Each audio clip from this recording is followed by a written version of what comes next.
Dr. Fauci is planning to virtually address several commencement ceremonies this year. A campus paper editor-in-chief said she couldn't walk past a white person without shaking, and a college student in California was berated by his professor after he called police officers heroes. I'm Ophelie Jacobson, and this is the Campus Countdown.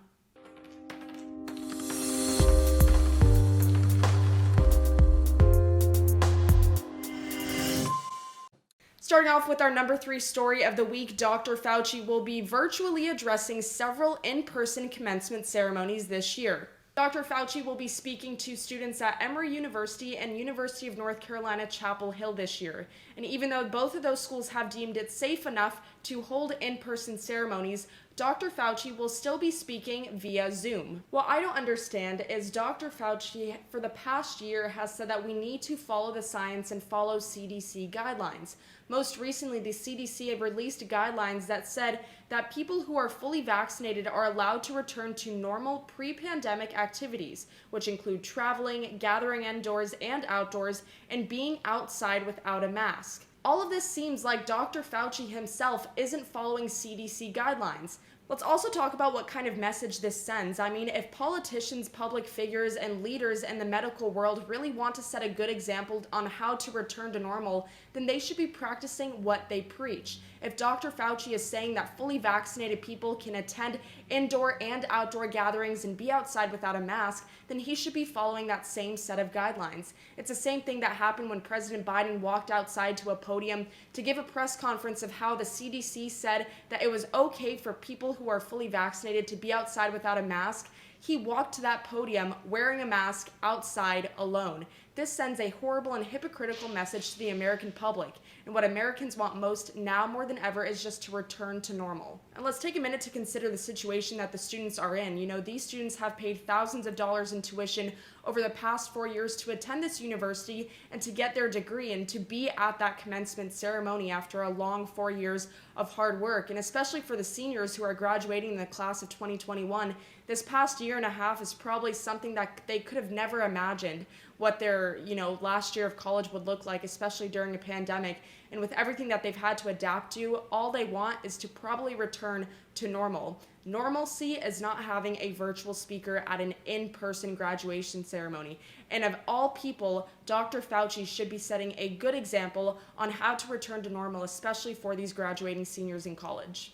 Moving on to our second top story of the week. This one is interesting. A campus paper editor-in-chief said that she couldn't walk past a white person without shaking. I wish I was joking, and I wish this story was something from the Babylon Bee, but unfortunately, it is not. The editor-in-chief of a University of Denver campus newspaper wrote an op-ed expressing her anger towards white people about the Atlanta shootings targeting Asian women. Quote, "The shooting cannot be defined as an either-or where one must pick between gender and race," wrote editor-in-chief of the Denver University Clarion, Kiana Marson, in the piece titled "Dear White People." Describing how she felt after learning about the shooting, she wrote, quote, "I couldn't walk past a white person without shaking on my way to work."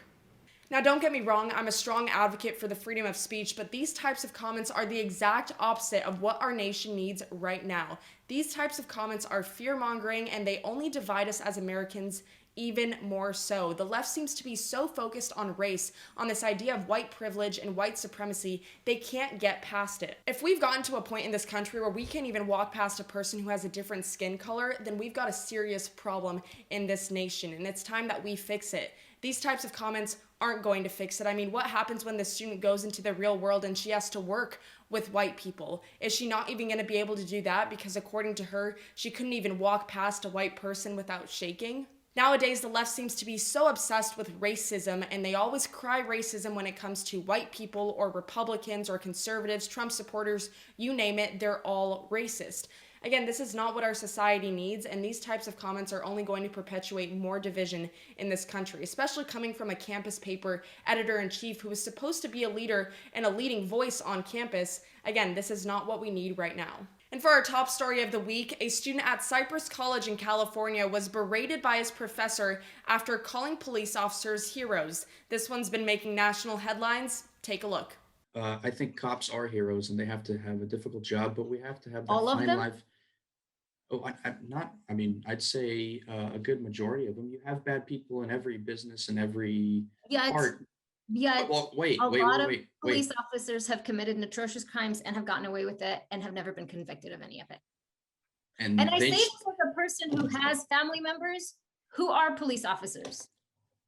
Now, I'd first like to start off by mentioning that the professor has been put on leave of absence by Cypress College, so it's nice to finally see some colleges and universities taking action against this anti-police rhetoric that we've been seeing on college campuses for years. The Leadership Institute's campus reform has been reporting on the defund the police movement for over 6 years now, all the way back since 2015. The type of disrespect that these men and women are getting from college students and from the public in general is so uncalled for. What they deserve is respect, and we need to honor them because at the end of the day, they put their lives at risk every single day to protect not only college students, but citizens in the community as well. And not only is it uncalled for to disrespect the police officers who serve this great country, it's also very dangerous. If the defund the police movement is successful in achieving its goal, we are certainly going to see an increase in violent crime activity on college campuses across the country. Keep in mind, this is the next generation of leaders. They're going to take what they learned in college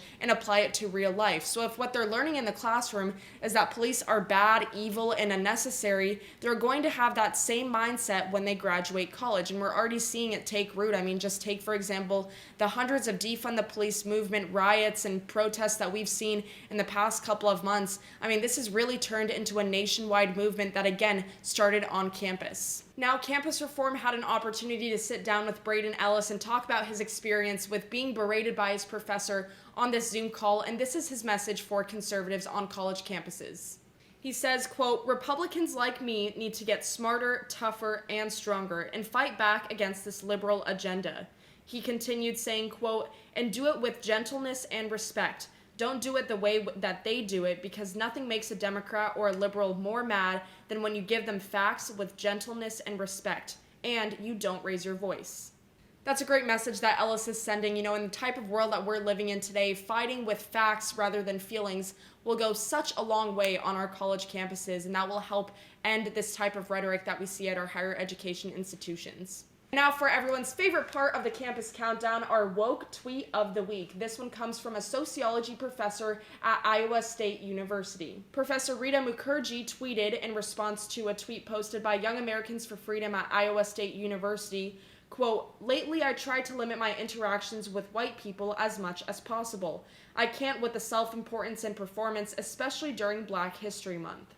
Not surprisingly, this is not the first time that this professor has tweeted about white people. Back in October, she also sent out a tweet that said, quote, "That said, it is foolish to dismiss student critique. Always listen, but learn to accept that white men with dirty hair and wrinkled clothes will always be more liked and higher ranked." To put all of this into perspective, you really have to ask yourself this question. If you were a white student in this professor's class, after seeing this tweet on Twitter, would you honestly say that you trust her to be objective and fair with you? I'd find that hard to believe. These professors are supposed to be creating an open learning environment for everyone, but it's hard to do that when you're tweeting things such as, "I tried to limit my interactions with white people as much as possible." Keep in mind, these professors' actions and words have a direct impact on how these students will perceive their professors and what kind of relationship they'll be able to create with their professors throughout college. And if they're seeing these types of tweets on Twitter, that's going to be very hard for that certain demographic to connect with that professor and to really be able to trust them to be objective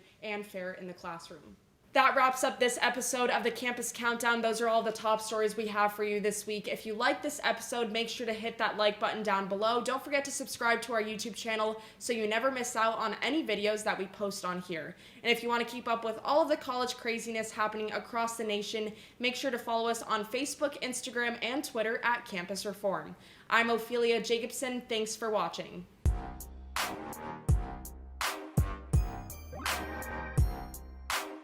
My name is Addison Smith and I'm with Campus Reform. Thanks so much for watching, and it really helps if you like and leave a comment. Also, don't forget to subscribe right here so you can stay up to date on all of our content. If you want to help us to continue to make these videos, please donate to the link here. And lastly, if you want to get hooked up with some of our swag, click here.